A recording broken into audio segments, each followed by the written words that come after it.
স্যারের দাদা নজমি সওদাগর। আমরা সওদাগর বংশে, একই বংশে। এখান থেকে উনি চলে গেছে, উনি এখানে ক্লাস 3 পর্যন্ত পড়ছে। ডক্টর ইউনূসের বাবা দুলামিয়ার ঘরটা এখানে ছিল। গম আছে, ভুট্টা আছে, আর আপনার মুগ ডাল আছে। সমুদ্র খুব পছন্দ করতো। আসলে উনি এমন মেধাবী ছিলেন, যিনি ওনার পাশে যে ছেলে পড়তো সে মুখস্থ করতো ইউনূস স্যার। টিউবওয়েলের মাধ্যমে এগুলো তুলতো পানির, পরবর্তীতে উনি এটাকে কাজে লাগালেন। ক্রিকেট অনেক সুন্দর একটি দিঘি, বক্সিহাট ওনার দোকান নজমি জুয়েলারি এগুলো ডেভেলপ করছে, সেজন্য ওনার নামে জোবরা নবযুগ তেভাগা খামার বহুমুখী সমবায় সমিতি লিমিটেড, নবযুগ ক্লাব, পারিবারিক কবরস্থানে ওনার প্রতিষ্ঠান ছিল ফার্স্ট টাইম এটা। আমরা অত্যন্ত আনন্দিত, গর্বিত। বাংলাদেশের অন্তর্বর্তীকালীন সরকারের প্রধান উপদেষ্টা পদে দায়িত্ব গ্রহণের পর অধ্যাপক ডক্টর মোহাম্মদ ইউনূস একটি আলোচিত নাম। বিশ্বের দরিদ্র মানুষদের অর্থনৈতিক মুক্তির এক অনন্য পথ দেখিয়েছেন তিনি। তার শৈশব, কৈশোর, সংগ্রাম ও অর্জনের গল্প আজ আমাদের সকলের জন্য অনুপ্রেরণার উৎস। তিনি 1940 সালের 28 জুন বাংলাদেশের চট্টগ্রাম জেলার হাটহাজারী উপজেলার শিকারপুর ইউনিয়নের বাথুয়া গ্রামে একটি বাঙালি মুসলিম পরিবারে জন্মগ্রহণ করেন। সেখানকার নজমিয়ারহাট এলাকায় তার পৈতৃক বাড়ি ও বহু স্মৃতি বিজড়িত স্থান রয়েছে। আজ আমার গন্তব্য সেখানেই।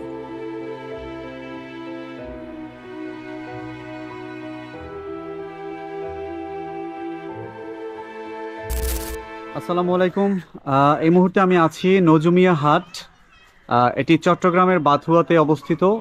হাজি এম নজমিয়া সওদাগরের বাড়িতে আমি অবস্থান করছি। এখানে আমার সাথে আছেন এখানকারই স্থানীয় এক ভাই। আমার নাম শেখ মহিউদ্দিন, সাবেক চেয়ারম্যান। জি, কাজিনা চিফ অ্যাডভাইজার। আপনি শিকারপুর ইউনিয়নের চেয়ারম্যান ছিলেন? জি। আচ্ছা, এটা কত সালে? এটা 8 থেকে 11। আচ্ছা, আমি এখন যে জায়গাটাতে দাঁড়িয়ে আছি এটা তো সওদাগর বাড়ি, নজমি সওদাগরের বাড়ি। আচ্ছা, আর ডক্টর মোহাম্মদ ইউনূস স্যারের সাথে নজমিয়া সওদাগরের কি সম্পর্ক? দাদা নজমি সওদাগরের, স্যারের দাদা নজমি সওদাগর। তার নামই তো হাট। জি। তার বাড়িটা এখানে কোথায় আসলে এক্স্যাক্টলি? ইউনূস স্যারের বাড়িটা? ইউনূস স্যারের বাড়িটা ওই দেখাইলাম যে খালি জায়গা, এখানে ভেঙে ফেলা হয়েছে। এটা বিল্ডিং ছিল।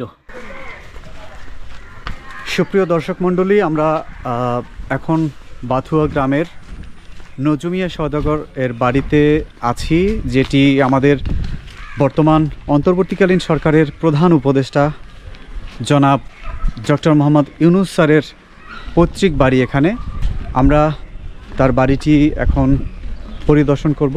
এটাই ওনার বাড়ি ছিলেন এখানে? এটাই। ও আচ্ছা, এটাই ভেঙে ফেলা হয়েছে আর কি। এটা ভেঙে ফেলা হয়েছে, এটাই ওনার বাড়ি ছিল। এই যে পেছনে যে একটা মাঠ দেখতে পাচ্ছি, জি, জি। ওইটাও কি তাদের বাড়ির অংশ ছিল? এটা পুকুর ছিল। ও আচ্ছা, নজমিয়া সাহেবের ঘর কি এখানে ছিল? এখানে ছিল। ডক্টর ইউনূসের বাবা দুলামিয়ার ঘরটা এখানে ছিল। সওদাগর ছিলেন, স্বর্ণের ব্যবসায়ী ছিলেন। আচ্ছা। এবং এই নজমিয়া হাটটা কিন্তু নজমি সওদাগরের নামে, নজমিয়া হাটটা কিন্তু নজমি সওদাগরের নামে, এই জায়গাটা নজমি সওদাগরের। হ্যাঁ হ্যাঁ হ্যাঁ, জি। এটার নামকরণ, এটার নামে নামকরণ। আশপাশে যে ঘরগুলো দেখতে পাচ্ছি, এই একটা ঘর, তারপরে এই যে পাশে এই একটা ঘর আছে, এগুলো কাদের ঘর? এগুলো পার্শ্ববর্তী আমাদের, মানে তারাও কি এই একই বংশের? না, একই বংশের না। মানে পরবর্তীতে তারা জমিগুলো কিনে বাড়ি করেছে এরকম? এরা আলাদা, আমরা প্রতিবেশী, মানে অন্য বংশের। হ্যাঁ, অন্য বংশ, কিন্তু প্রতিবেশী। ডক্টর মোহাম্মদ ইউনূস স্যারের জন্ম কি এই ঘরে? এখানে যে ঘর ছিল সেই ঘরে? জি, এখানে না? তো তার বাবা পেশায় কি ছিলেন? ব্যবসায়ী, স্বর্ণের ব্যবসায়ী ছিলেন। বক্সিহাট ওনার দোকান, নজমি জুয়েলারি। ওটা কি এখনো আছে?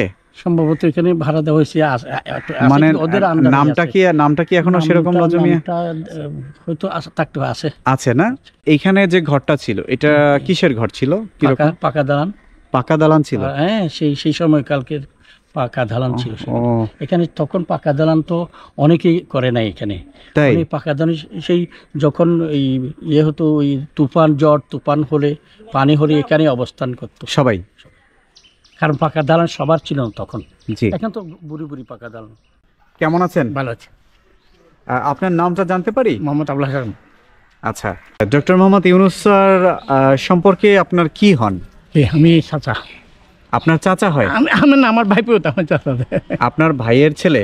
আমার ছেলে, স্বাস্থ্য ভাই ছেলে। বয়সে কি আপনি বড় নাকি তিনি? উনি বড়। তিনি আপনার থেকে বড়? বড়। আচ্ছা, তার শৈশব সম্পর্কে একটু জানতে চাই। আচ্ছা। আপনি তো বলেছেন যে আপনার সাথে বয়সের তার খুব বেশি ব্যবধান না। ছোটবেলায় তো আপনি তাকে দেখেছেন। তিনি কি এই গ্রামেই বড় হয়েছেন? না, এখান থেকে উনি চলে গেছে। উনি এখানে ক্লাস 3 পর্যন্ত পড়ছে। ক্লাস 3 পর্যন্ত পড়াশোনা করেছে। তারপর চলে গেছে বল্লর ডিগি স্কুলে। বল্লর ডিগি। ও আচ্ছা আচ্ছা। তারপরে ওখান থেকে কলেজিয়েট স্কুলে। কলেজিয়েট স্কুলে। হ্যাঁ। ওখান থেকে আবার ঢাকা ইউনিভার্সিটি থেকে ঢাকা ইউনিভার্সিটি।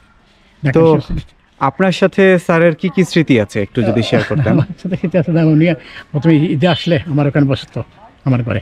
আপনার ঘরে? হ্যাঁ, আমার ঘরে যাই বসতো। উনি চা পানি খেতো, আর উনি বলতো ওই সমোসা বানানো লাগবে জন্য।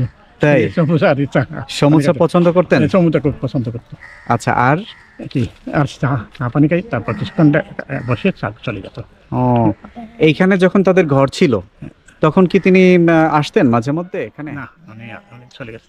তারপরে ওই মাঝে মাঝে আসতো, নিজে ঈদের সময় আসতো। সর্বশেষ কত সালে এখানে তিনি এসেছেন?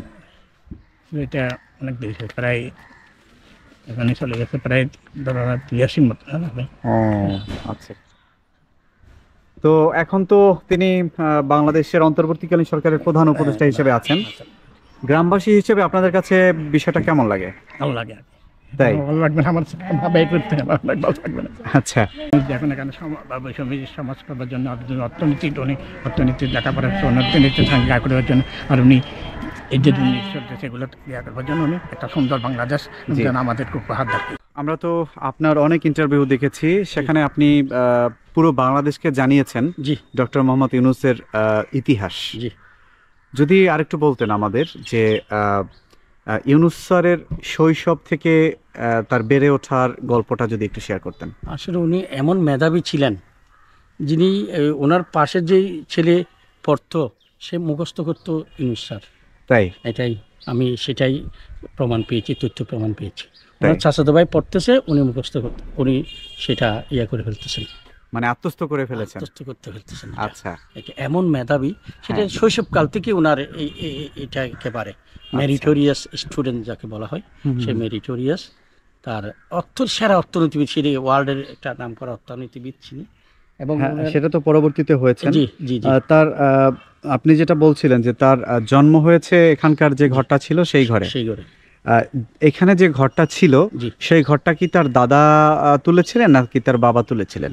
সেটা তার বাবা তুলেছিলেন। কিন্তু তার দাদার ঘরটা কোথায় ছিল? এটা দাদার ঘর, বাবার ঘর। ও, এটা বাবারও ছিল। এখানে আরো চাচা আরো ছিল, যে তার যে চাচারা ছিল। জি। সে চাচারা কোথায় থাকে এখন? এখন চাচারা এই টাউনে থাকে, টাউনে মুরাদপুরে থাকে, আবাসিকে থাকে, এই তারপর আবার এই আসানগা আবাসিকেও থাকে, তারপর ফরিদাপাড়া থাকে। আর চাচা যেগুলো আছে, কয়েকজন চাচা এখানে আছে। এখানে 2টা চাচা আছে। নজিমি সওদাগরের 5 ছেলে, হাজী দুলামিয়া, তারপর হচ্ছে আবুল কাশেম, আব্দুল সুবান, জি, তারপর সিরাজদৌলা, আবুল খায়ের।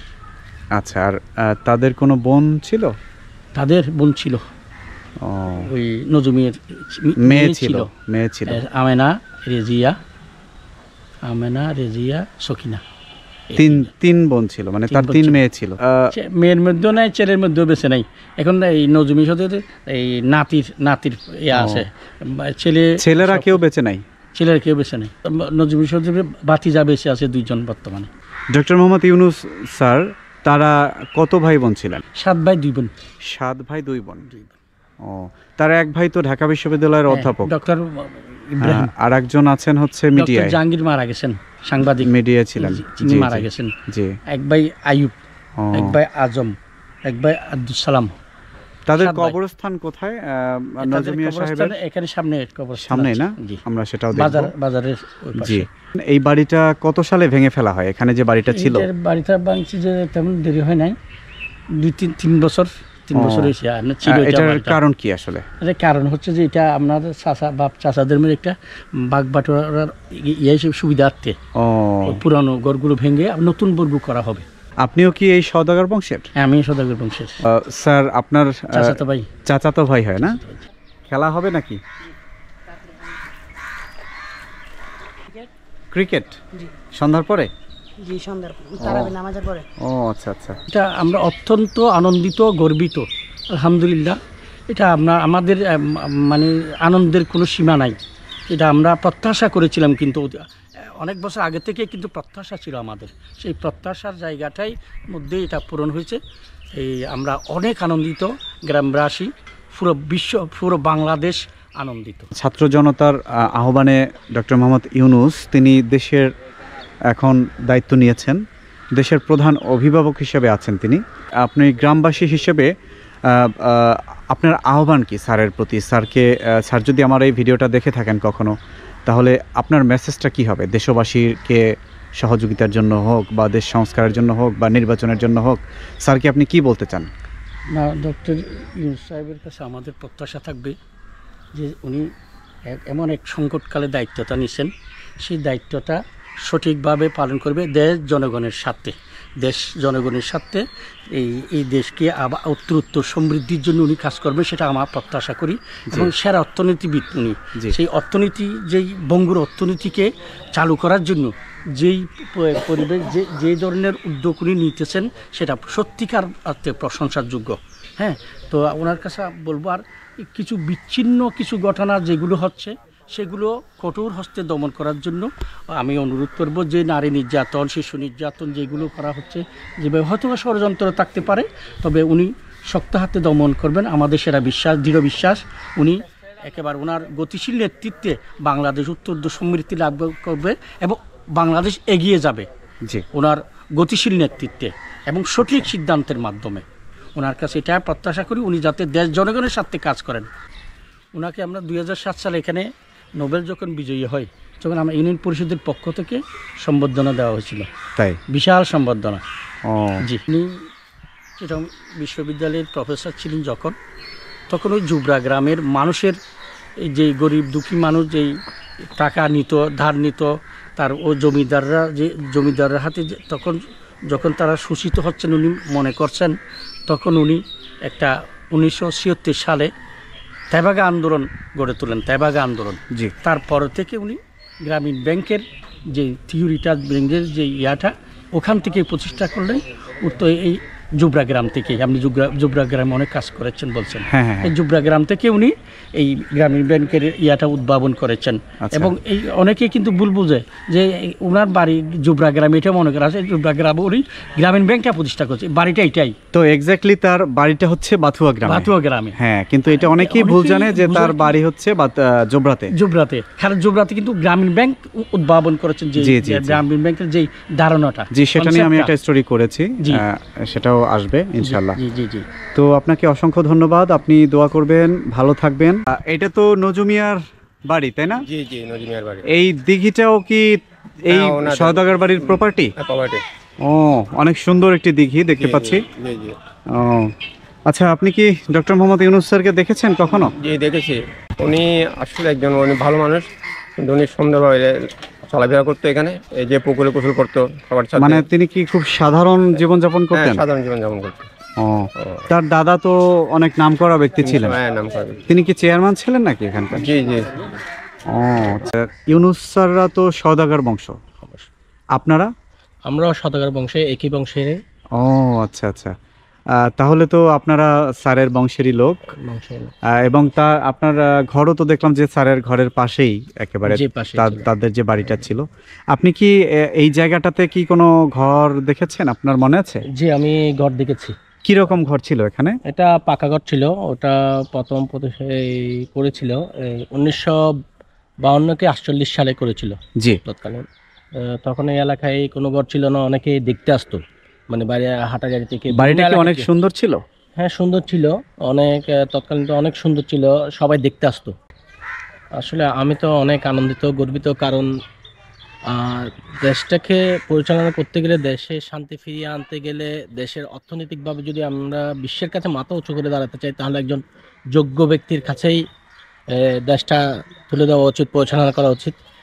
সে হিসেবে যখন ছাত্ররা ডক্টর ইউনূস, দেশের জনগণরা ডক্টর ইউনূস সাহেবকে তখন তো আমরা অনেক আনন্দিত হয়েছি।